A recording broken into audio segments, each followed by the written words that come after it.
face. I'm sitting there like, man, I can't do it. I can't do it.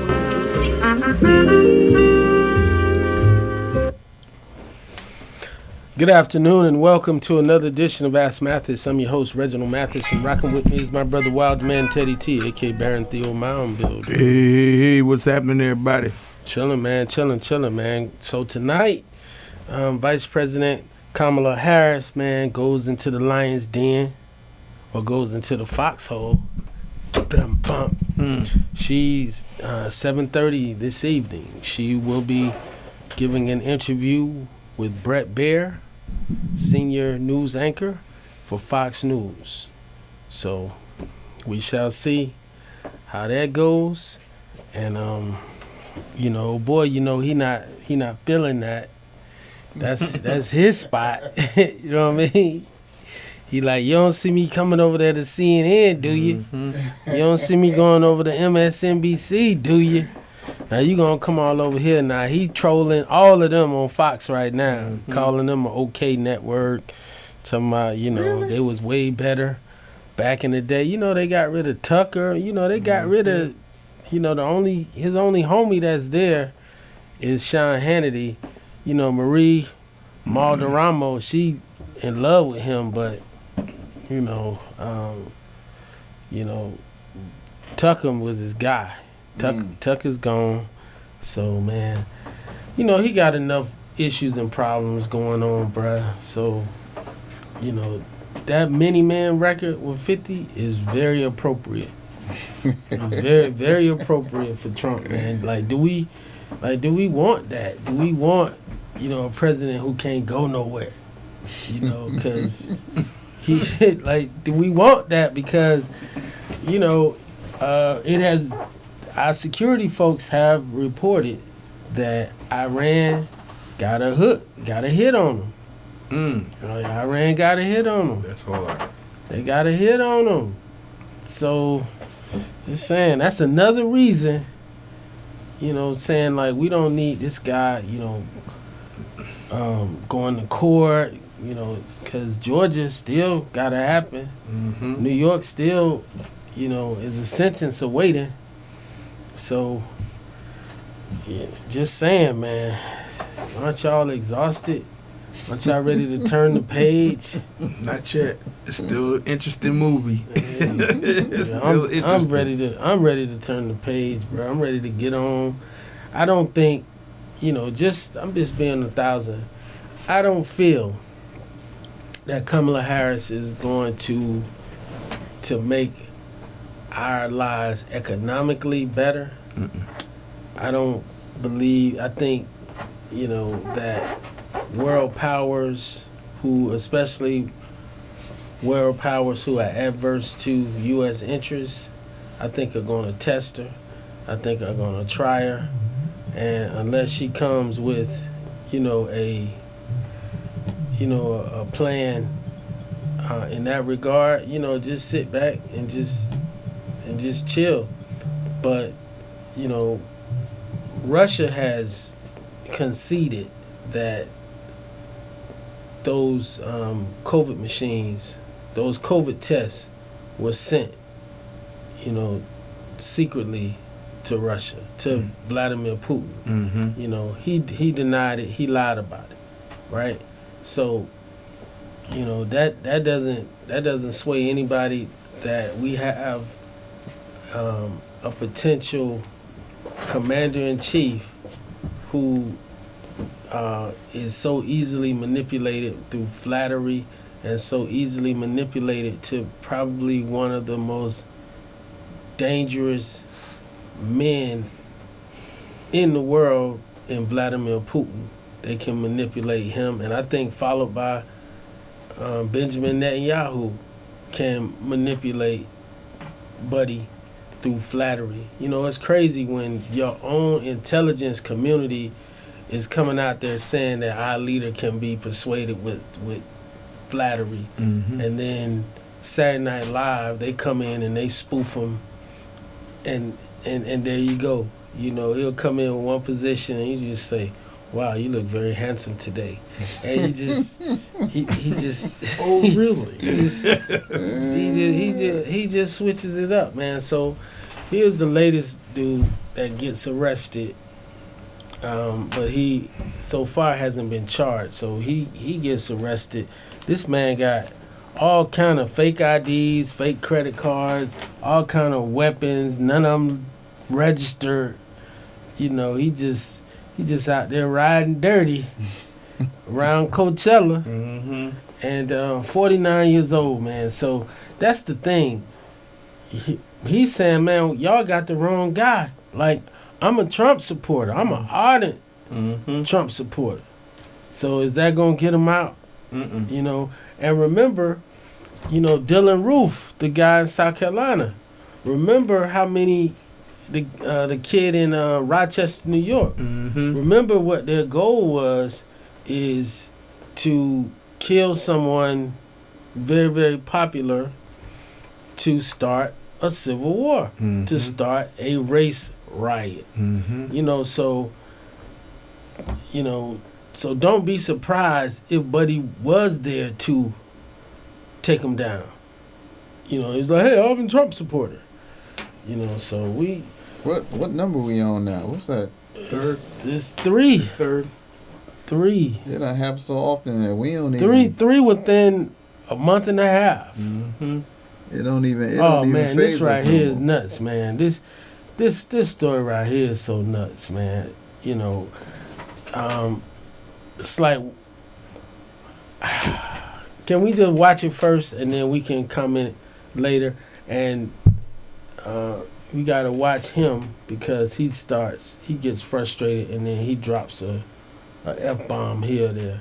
But in the beginning, he's cool. And I think we can get the gist after about 15, 30 seconds. But we can play it in the beginning, man, and let's discuss. Sarasota, Florida. Hit hard by the hurricane.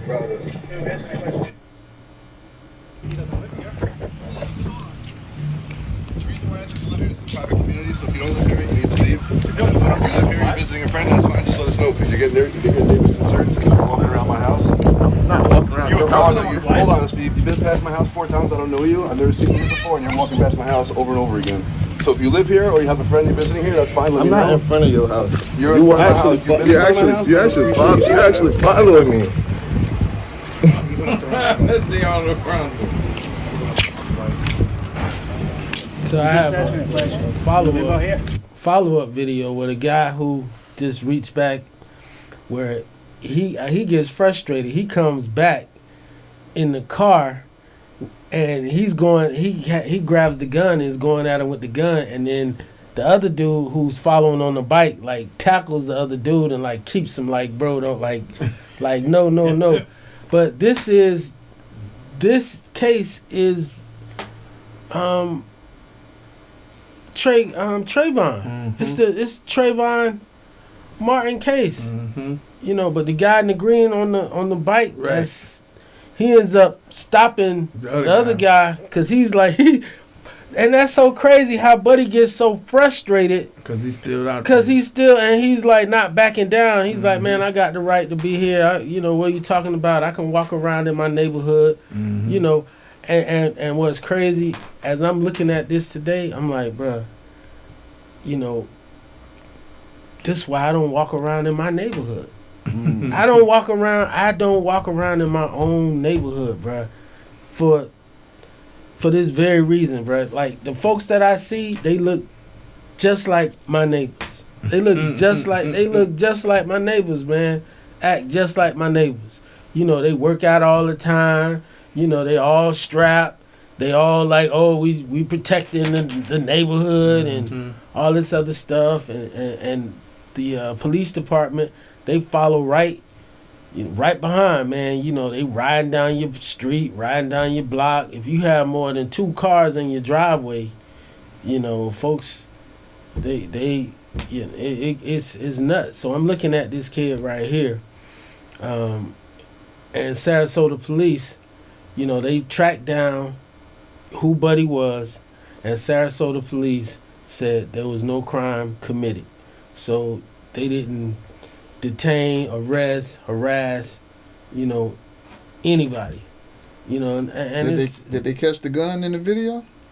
They did, but he never pointed the gun. Like you see, like in the video, like what the guy's grabbing, and they're referencing, the gun, but he was never confronted. So to say whether or not he was ever in fear of a gun or anything like that, and I don't know if the guy ever said, get out of here or we shoot you or anything like that.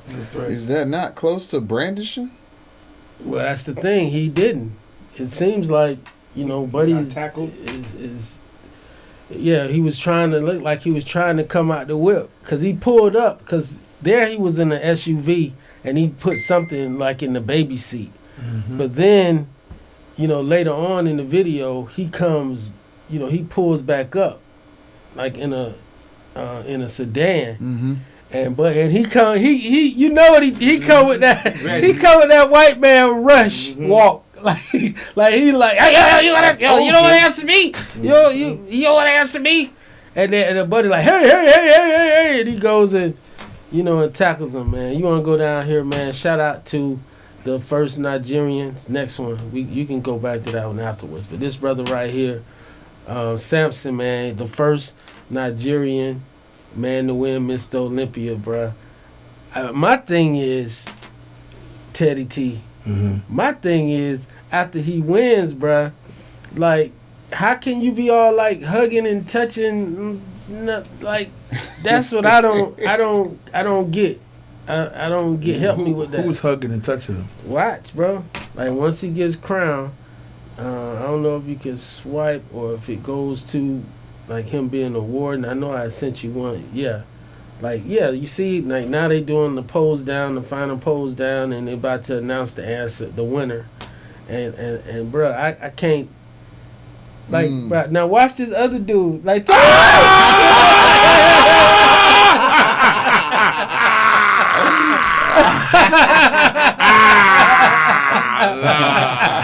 oh man, muscle love. Oh man, oh man, oh man, oh man, oh man. Yeah, pick him up, man. Y'all pick him up. Right. Oh man. Oh man. Whoa. Yeah, really, a lot of excitement. A lot of excitement.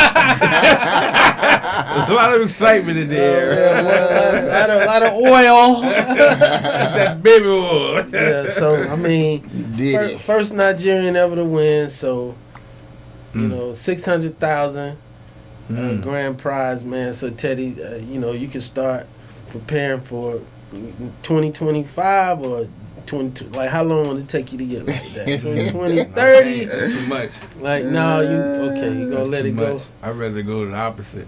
Okay, we're gonna go the opposite way. Yeah, that's too much right there.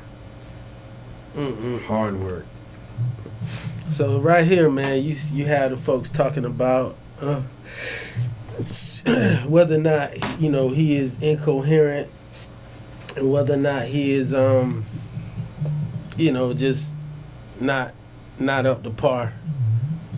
Just he's just not up to par, man. So that your boy, go to your boy, Step. Let's hear what your boy got to say, man.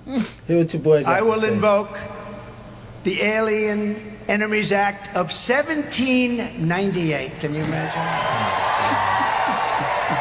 Did he Google that? Or did somebody just Those were the old days when they had do tough the research politicians ahead have to to go him? back that long. Think of that, 1798. Oh, it's a I powerful don't think act. he You knew couldn't that. pass something like that today. Today we're politically correct. I will invoke the... So What are you talking about? So what he's basically saying is how he's going to go and not only, purge the country of foreign nationals who are here, undocumented individuals who are here, but some of the people who are here. I think going back to his Muslim ban, essentially saying that if your nation is in conflict or there's some type of sanction, they're going to stretch it. That is some type of violent situation or sanction or problem with the U.S., then your people, I believe they probably use that for not reparations, but internment camps. When they detain the Japanese with the Japanese internment camps, and with some of the other folks, man, they even detained some Germans during World War II. And the Japanese too, right? That's what I was saying. The Japanese state, really used it. They got paid. Yeah. They got paid when they did it. So here's the thing right here, bro. Folks is all about the black vote, the black male vote in particular, man. They talking about they're only anticipating 20% of eligible black males to go out there and vote. So that tells me, based on these margins, that black men have the ability to, either take her over the hump or, ensure victory. And brothers can do that, or brothers will do that. They're either going to do that by coming out to vote, or they're going to do it by staying home. I find it remarkable that she's losing. She's black, but she's losing at a higher percentage of the black vote than Clinton, Biden. She's even underperforming with black women. Let's run the clip. Go ahead. Make me go, whoa. This is one of them, all right? This is the Democratic margin among black men under the age of 45 in presidential elections. You go back to November of 2012, what do you see? You see Obama by 81. Clinton only won him by 63. Then we're all the way down to Biden last time around by 53. A tremendous drop already. And then you take a look at the average of the most recent polls, and Kamala Harris is up by only 41 points. That is about half the margin that Obama won them by back in November of 2012. And this, I think, is, when Barack Obama goes in last week when he was in Pittsburgh, Pennsylvania, essentially talking to young black men, he made it seem like it was a Kamala Harris specific problem. This is part of a long-standing trend of young black men moving away from the Democratic Party, and Kamala Harris is just the latest to face that magnitude of younger black men going towards the Republicans. That was most interesting here is the trend line and where some of the biggest drops happen are already. I mean, we talk about it. We talk about it, every day. We talk about it often, which is, black men, whether or not we're perceived to be kings, leaders, in the larger society, but in our homes, in our communities, black men, you got to respect them. I remember one thing, that my dad would always point out to me in his church. He'd say, you see my deacons. Many of my dad's deacons, man, you see them on Sunday and they dress to the nines. But he was like, but you see them Monday through Friday, some of them are farmers. This is the early 70s. Like, some of them are farmers, bean pickers and stuff like that. And, Pompano, known for its farmers market, in Hammondville, just the people pulling up, you trying to just sell your crops and the stuff that you got going on and whatnot, and you're not getting respected and you're not getting the dignity. But then when you come over to the church, you're getting all kind of respect. You're getting all kind of dignity and stuff like that. So within the black community, we have our own hierarchy. We have our own system. And I think the narrative has gotten in when it comes to black men. I'm not a Democrat, so, they could be speaking to me, although I have aged out of that 18 to 44 demographic. I expected the black men to not come out in droves, but here we have it. She's underperforming for black women also. Let's see what they say about black women. And then she is doing among black men. But here, there isn't a trend line almost until we get to Kamala Harris. So again, this is a black margin among black women. Look, Obama won him by 93, very large margin. Clinton won him by 93, a very large margin. Biden did a little bit worse at 85. But then you look here, and you get a 71-point margin. Now, again, these are large margins, but the bottom line is when you're talking about the base of the Democratic Party, among black women based upon history, and of course she would be the first black woman president, but she's actually doing the worst for a Democratic candidate among black women since 1960, if this holds, John. Since 1960. I did not expect that. Because at the end of the day, people are now seeing that the Democrats use blacks for the deception of voting, and it's not going to matter. Like, I think this time here is backfiring because it's not something that it's too many. She's not black. She's Indian. She's not that. Then people are like, well, why does it make a difference if she's black? You know? Right. No, definitely. I think the country has changed, and at the same time that the country has changed, I mean, you know, the polls are still, you know, neck and neck, virtually tied. So that means, you know, she's making it up somewhere. Hillary, yeah, exactly. She's making it up somewhere. Hillary That's lost. White women. She's making it up with white women. Right. Yeah. So and we have to understand that. You gotta. I'm not gonna say take the good with the bad, but we have to understand, like, you know, what you asking for. What we're asking for is we're asking to be judged by, you know, the content of our character and not the color of our skin. And so when folks end up coming out, that's why, you know, when I heard about what President Obama, you know, said to black men, I still have not seen it. I still have not watched it because I didn't even, you know, I'm willing to watch it now. If you got it, I'm willing to watch it now. But when I saw, like, you basically saying, you know, Joe Biden was like, you ain't black if you don't vote for me. And it's like, nah, bro. I had a long conversation just yesterday with a mogul owner yesterday, and Buddy was just like, man, I'm voting for Trump. He like, I'm voting for Trump. He's like, I'm voting for Trump, man, because I had more money in my pocket. And I'm basically saying, okay, but what about, you know, your rights and rights that can be taken away and this and that, and folks, you know, and I got a homeboy, very, very intelligent people who feel like all this stuff is noise. All this stuff about, you know, the old man saying this and saying that or whatever, they feel like the American ship, so-called democracy, is so big that, you know, one person can't just come in and just mess it up. I disagree, because those 4 years with Trump in office and then almost 4 years with him being out of office, this man has created a king.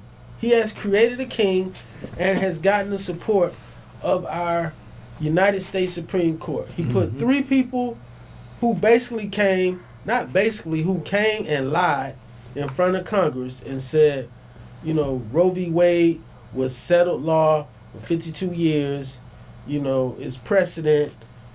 That is the basis of the common law system. The American judiciary system is to look at precedent and see what happened. But there comes a time where precedent is thrown out. Sometimes in our favor, but in this particular case, contrary to many folks. And I would say the last time that was really in our favor was the Dred Scott decision, Plessy versus Ferguson, because it established legalized segregation. You know, Dred Scott said that that slave owners had the right to, you know, their property, meaning human beings, enslaved people. In this case, Dred Scott, although he was living in a free state, in a state that had no slavery, and so when his military master passed away, he passed along to his heirs through his will, and they was like, hey, you need to get on the next train. You need to get on the next train. You need to get on the next train, and you need to get on back here. And we got a nice pack for you, and you need to get out here and on them fields. And Dred Scott was like, man, you crazy. I'm in here living free. Y'all got me effed up. And the Supreme Court said, That's when No man of Justice African Taney, descent. Justice Taney, who was the Chief Justice at the time, bruh, he came out there and said, man, there's no right that a Negro has that a white man need or should respect. That is our Supreme Court. That was the precedent. And then Plessy versus Ferguson, they basically came out and was like separate but equal. So then you have, everybody in the South, scrambling to, say, okay, we don't want them with us. We don't want them in our fountains. We don't want them eating with us. We don't want them going to school with us. So what we got to do now is we got to build equal facilities, which they did not. Like if you ever spoke to your parents or your grandparents about school, I know, they would always tell us about getting the 3rd, 4th, 5th, 6th, 7th edition of a book. That's raggedy, cover all torn off or whatever. Like we getting that, and other folks across town getting, the new editions, of the book. Not having adequate, facilities and whatnot. And so precedent was against Thurgood Marshall and the Legal Defense Fund of the NAACP when they argued Brown versus Board of Education. And what they did is they decided against, they reversed Plessy and they reversed Dred Scott. So that's what you call an activist court. That was a progressive, liberal activist court. Now we have an activist, conservative court. And we're going to have that regardless of what happens in this election. We're going to have that for the next 20 to 30 years based on the ages of the Supreme Court justices, right? Now, whoever gets elected, if we, there's going to be another probably 2. Clarence Thomas is in his 70s. And Clarence is also about to come up on on some charges too, ain't he? Man, probably not. They ain't gonna get it. Probably not. Like they don't even have an ethics. They don't even have an ethics code. You know what I mean? They police themselves, bro. It's crazy, man. Like that. We already spoke about how Alito's wife is out there flying flags in the midst of controversies before her husband. She in a neighbor dispute, and she coming in there flying flags upside down. And then it was like, well, that's a one-off. And then they go find out at the beach house, she over there getting into it with other folks. Clarence Thomas' wife running around here with the January 6 people. Like all this corruption is this letting me know that you do have it on both sides. Not equally, but folks start talking about the 2000 election when folks was that whole "not my president," and that was directed at George W. Bush. And specifically what happened in Florida, the 500 votes, man, the hanging chads and how many votes get tossed and all that other stuff. And then Al Gore comes in there and just concedes. And folks are like, man, why you did that? And then you had this whole "not my president."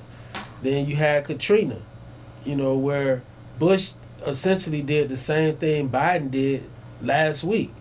Come in the helicopter and fly over because the local officials tell you, man, we don't, how much staging is required for a presidential visit and you already dealing with a disaster? It's like, bro, please don't make us take these resources away from trying to help these people for you to come over here for this photo op.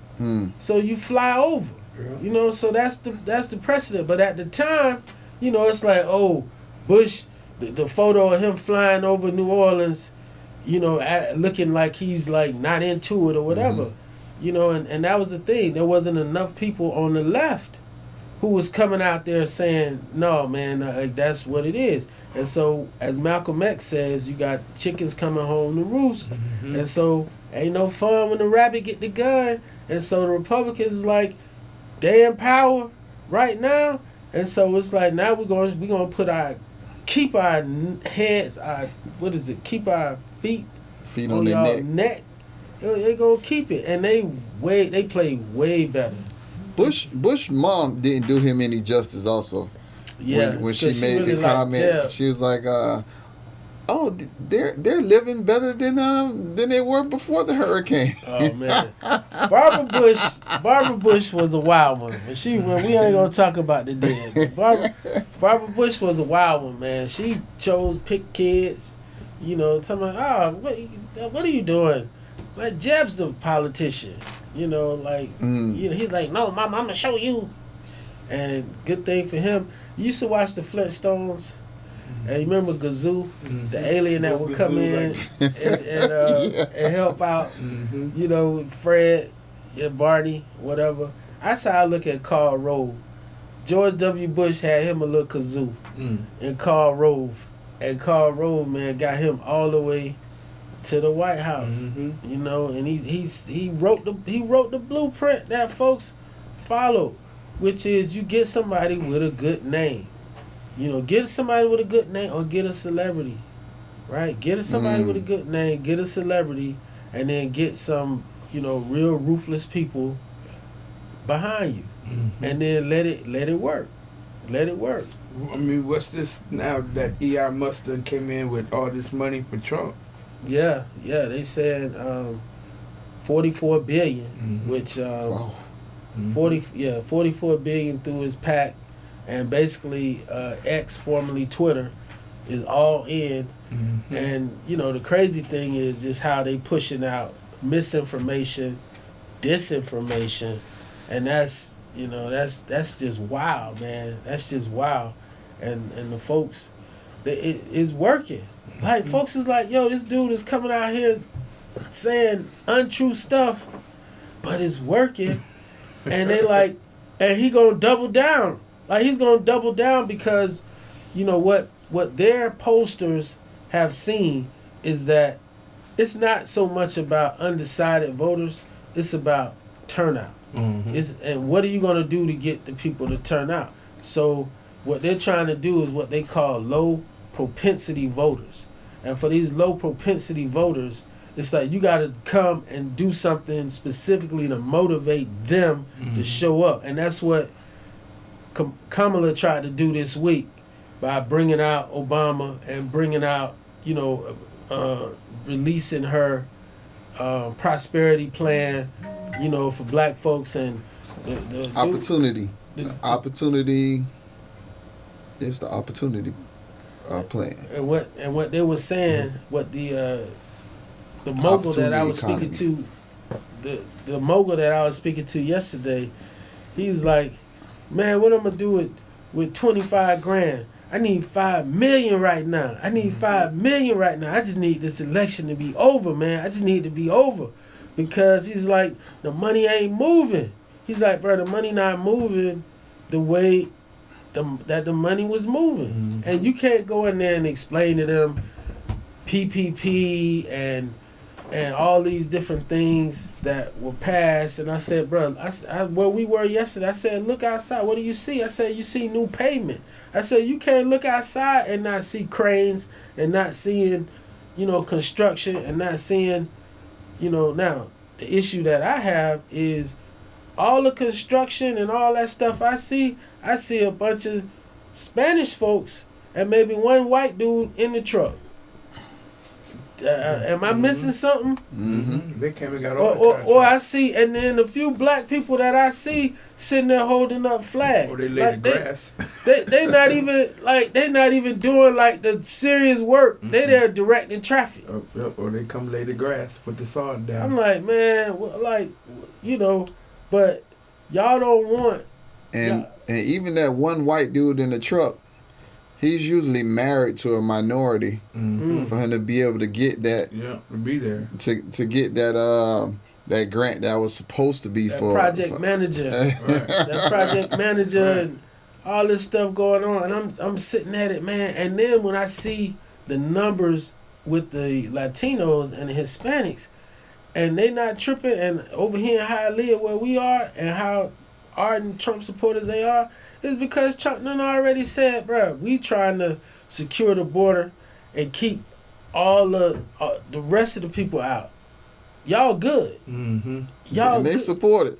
Yeah, so they with it, bro. Right. And that's the one thing that I'm saying, like thinking like they're gonna be like all like, oh, I gotta get my people back over here and all that. Nah, they people already here. Mm-hmm. They people here already. Mm-hmm. They done already got the Underground Railroad.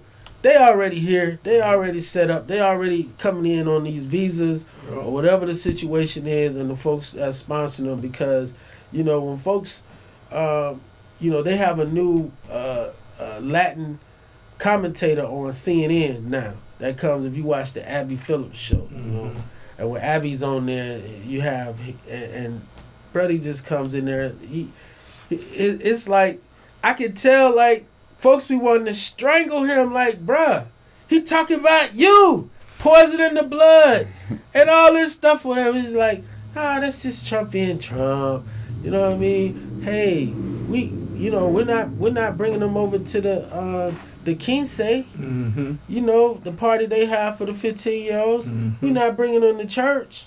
We're not bringing them for the cookout. Mm-hmm. But you know what I mean? Like we okay. We know who we are. So we got somebody over here like they not even bugging like that. A lot of people aren't even really, especially right now. Or it'll be October 16th.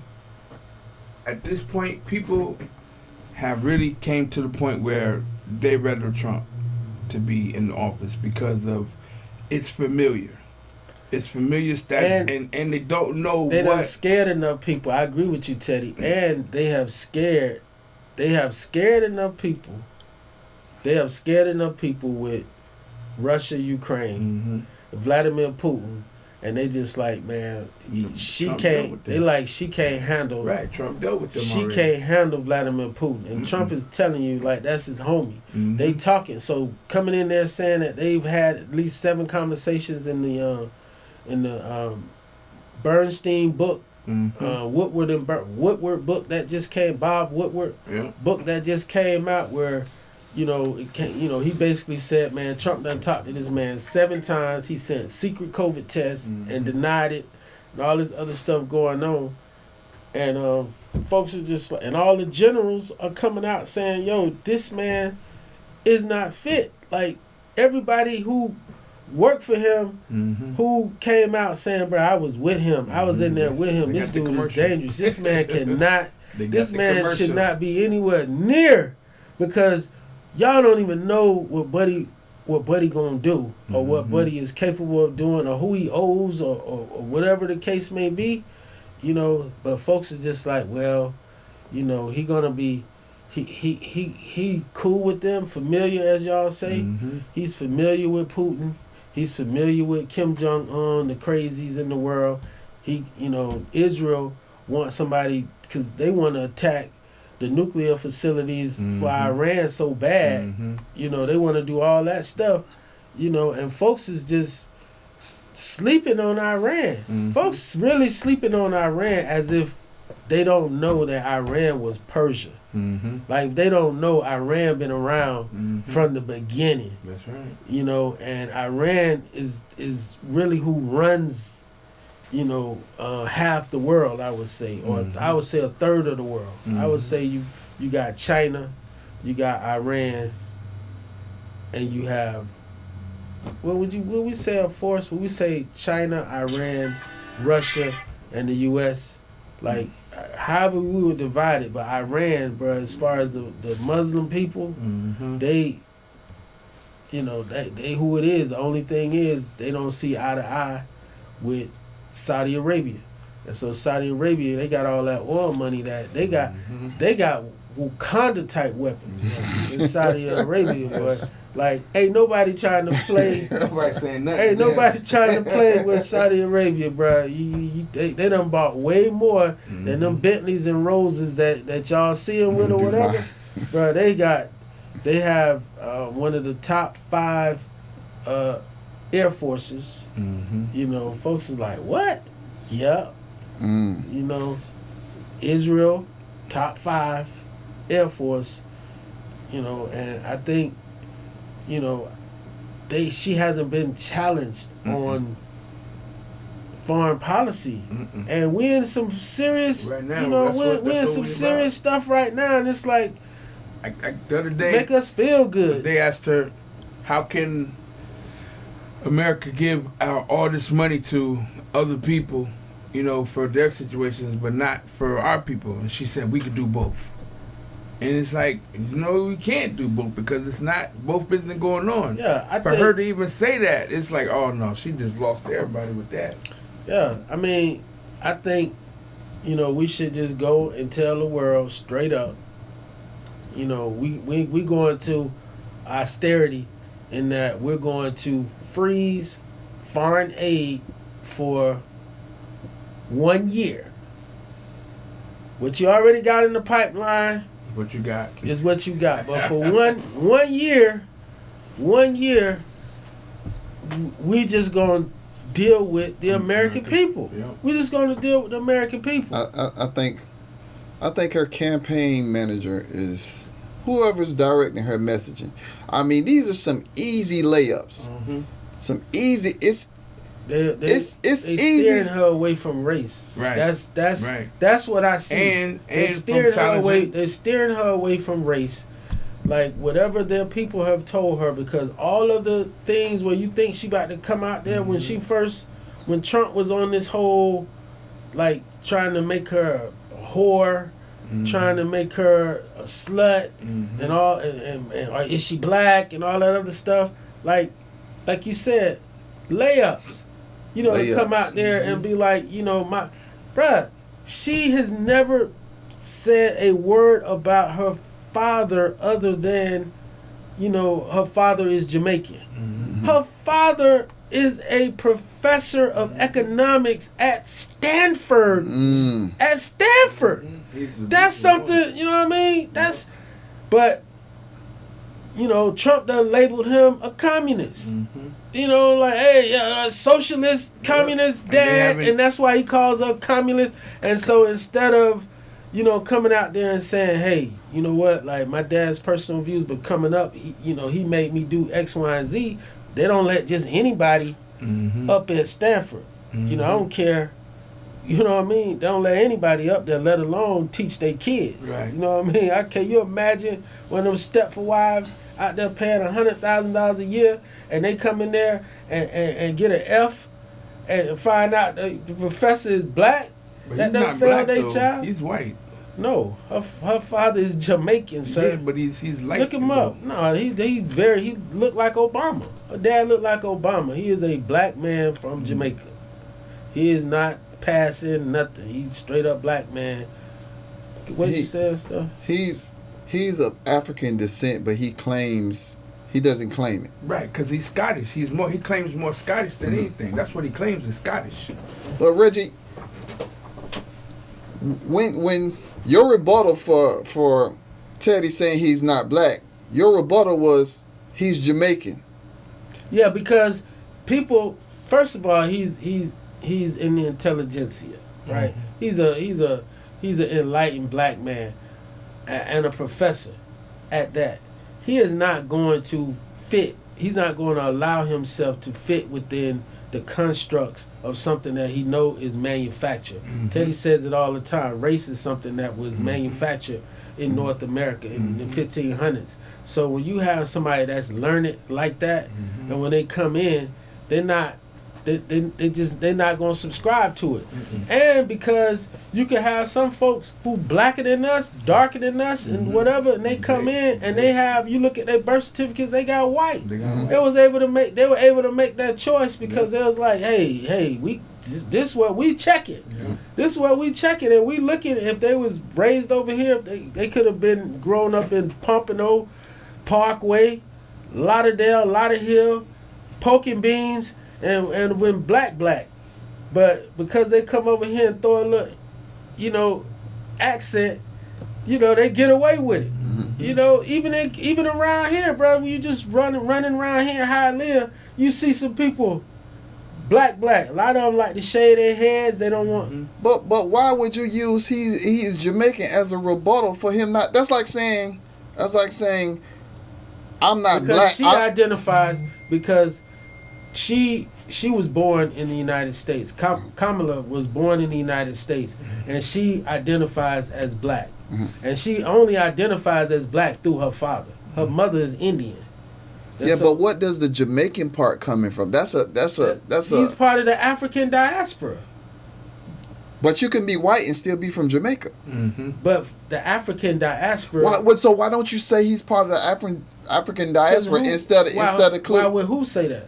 Me? Yeah. Your rebuttal for Teddy T saying that he's black. You say he's Jamaican. No, that's like me saying. No. I was saying he's Jamaican because he was. I thought until he expounded, I thought he was saying that he self-identifies as a white man, as Irish or whatever, and not that we talk about the same person. I wasn't sure that we was talking about the same person because Teddy sometimes come in different dimensions. Teddy was coming from the dimension of what I'm talking about now, where race is a construct that's superficial, that was just thrown upon people. But I was initially discussing it from this perspective as she self-identifies as black. And she went to a HBCU and she pledged a Divine Nine sorority.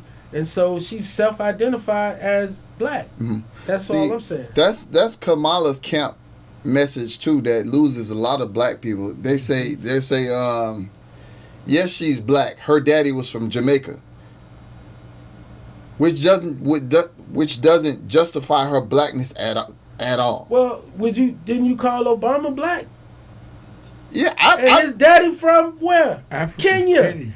His daddy from Kenya, and he had no slave lineage in him. I wouldn't call Obama black because his daddy from Kenya. I call him Obama black because I can look at his daddy and see that he black. It has nothing to do with Kenya. You can look at Kamala daddy, pull him up. But that would be my message. Look at her daddy. What you think he is? She's running away from the dad because of his views. Because of that, right? She will not. She because of the father's views. He's an academic. It's like her daddy's like Einstein, bro. And instead of coming out there and be like, my daddy's a genius, she's like, yeah, but it's sort of like I don't when think they're Obama ran. I don't think they'll allow her to talk about right, because you could tell during the debate when she was looking at, you could tell like she is right there when she wanted to say, I love my daddy and my daddy this and that, but there came a point during the divorce when the parents split up, and as many children do, you go with the mom and then dad is not there as often and you're not doing those things that you should do, and then as time goes, it is what it is. But I would say remember Reverend Wright. Remember Reverend Wright? And how, when he first came out, when Obama first came out, the fact that he was a member of that church and going to that church and coming in there was cool until folks started looking into the doctrine and just saying, oh, he's one of these African, I forgot the name that they had for it, but they had a whole doctrine, African revolutionary type guys who are in here, talking about that the white man is evil and all that, and then you had, boom, you're going to get a couple of sermons here or there. Again, being a preacher's kid, I always knew about the denouement. The denouement is the part where that's like when it get good to you, where you off script. you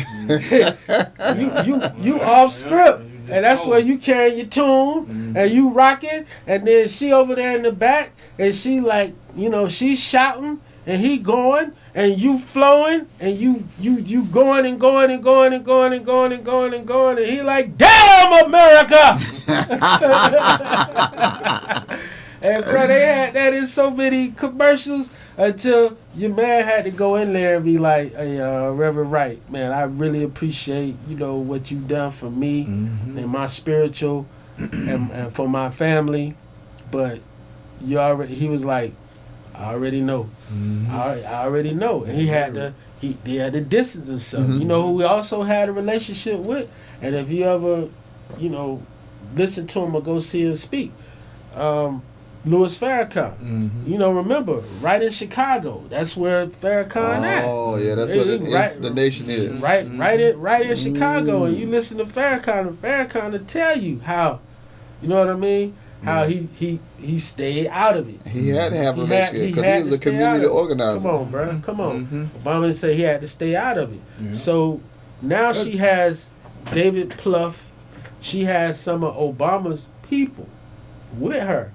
So, you know, it's kind of hard to go against somebody that won twice. Why she distances herself from Joe? That's the problem. Because she's the vice president. Yeah, but that's How what I'm you saying. gonna do Like, to that? me, you can't do that. If you're running for president, your job as vice president is to do that when you're working. But as her being a running, she has to say, well, when I'm office, this is what I will do. Yeah, she did. She said, I would have done nothing different from That's Joe. Yeah. No. Well, yes. Yes, regarding the 3.5 years she's been in office. Right. Yeah. Right, because that is her position. Her position is to be loyal. That is the job. I was a vice president for my fraternity, right? And you know, doing that, and a lot of brothers was like, yeah, it's just a matter of time when you're gonna be the president and this and all this other stuff, whatever.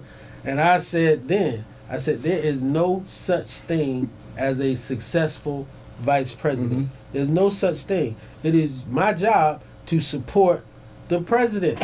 And I'll just tell you now, going into my second year as president, you know, what we did during the administration and what we're doing now is not the same thing, because I came in with my own platform and saying that this is what I want to do and this is where I want to take you. But if you come in there and say, well, you know, you tell me what problems you had with Ahmad's, you know, nothing. You know what I mean? Nothing.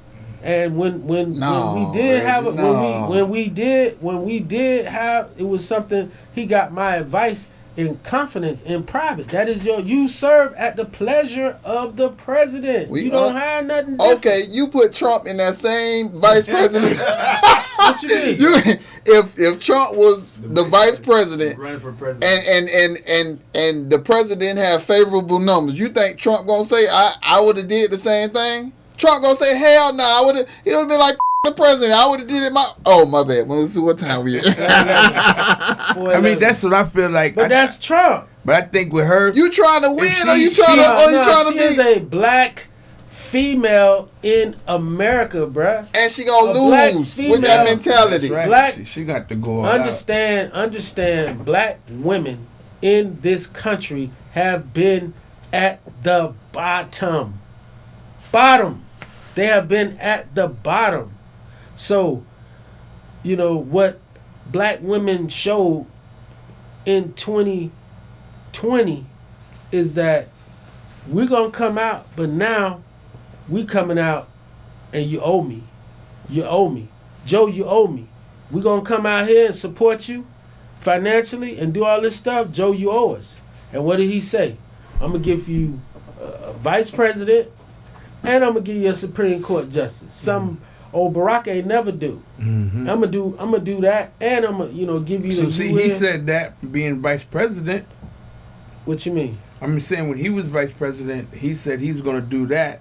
When he was vice president, he said that as a vice president, as a candidate. Yes, right. That's what I'm saying. So he separated himself. She said she's going to put a Republican in. She did say that. I heard her say she's going to put a couple Republicans. She said she's going to put a Republican in there. Now, what she needs to do, I think, is follow the lead.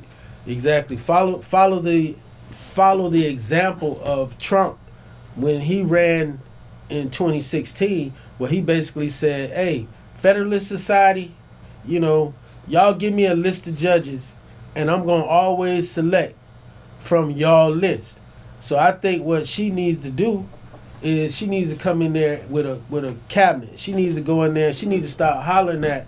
She needs to holler at like 10 great people, well-respected people, and say, "I've already hollered at these folks, and I'm going to put this person forward for the economy." This thing that where she's lagging behind, you know what I mean? Like you know, that's what Trump. Remember in 2016, Carl Icahn. He was like, "I'm putting Carl Icahn He's my guy. These billionaires, they're my friends. I call them out. Hey, get out down here. Come down to the course. We gonna kick it. We gonna come in there, whatever. She needs to go in there, and she needs to in these last 2 weeks. She need to come out there and start unveiling her picks. Yes. Her picks for office, so people can say like, for the economy. Okay. This who you talking about for the economy? Right. For the defense. This who you talking about for the defense? You know, she needs to do that because with it all being on her, with her being the representative, I agree with y'all. It's starting to look bleak. I think she played into Trump's the petty fight. Going back and forth, over the nonsense. The back and forth. She's not gonna have as much grace as Trump is with the pettiness. She got none. She has none. She got none. She has none. So that's why I don't understand why she keep harping on about Trump's medical records That she shouldn't when even no do one that. when no one especially when Joe's already in office. But you know, I think Joe set her up from the beginning because Joe should have let her be the candidate from the beginning so that she could have had ample time because she doesn't really have enough time to convince these people. She only had 3 months. In July she started. And it just made it like the Super Bowl. Right. You know what I mean? You know how with the Super Bowl it's usually a big favorite. Trump was a huge favorite over Biden, and they wasn't gonna get the money. You wasn't gonna get the money for the. But they should have known that from the beginning, though. They should have did that from the beginning. Now the only way she could get elected is after the primary. He couldn't just drop out at the beginning. He had to wait till after the primary. So when George Bush Sr. ran behind Reagan, what did he do? He won. That's what I'm saying. He said he was going to be the president, and he ran. He won. Yeah, because Reagan turned out. Right. He turned out. Biden didn't turn out. That's he what was I'm going saying, to his second term, but he was too old. That's what he did wrong. He was too old, and this goes back. If you saying Biden set her up, I think Obama set her up. I think Obama's the one that set her up. I think Obama don't want. He's still basking. He don't want another black face in that office until he's gone, bro. He took forever to endorse him. Maybe when he's, you know what I mean? Maybe when he like on like Jimmy Carter at 100 type and come in there and be like, hey, this is what it is. Because you know you want the record. Walter Payton want the record. You don't want Emmitt Smith to just come out there like that. You want the record for a minute, right? You want the record. You want to be the dog, and like, man, and she a woman, and she'll come in and make him forget about what he did. They'll come in there, you know, like that, and I think he's set. And the reason why I'm saying that, he didn't necessarily think about her at the time, but he thought about himself when it came down to Hillary. You know, because I think when he promised Secretary of State that position for her, Secretary of State, and got Bill Clinton to come and you know, talk to the white men and tell them how, you know, he's an okay guy. Don't let the funny name fool you. He's an okay guy. It's okay. Y'all could go ahead and trust him. He'll be all right. He's one of us. He's really one of us. But he knows he has the gift of gab to talk to them, right? And he sold Biden out. He sold Biden out because Biden, bruh, think about it. Biden had to wait, you know, those 4 years of Trump. So this is supposed to be the end of Biden's term. This is supposed to be the end of Biden's term, and it should be Hillary right now. Right. Should be Hillary running right now. You know, but instead, Obama looked out for him, jumped all kind of lines. He skipped all kind of lines, man. He skipped all kind of lines, man. I'm just, that's my opinion, but I think unless she comes out with some, you know, some straight up home run choices or recommendations, I think that's our only chance.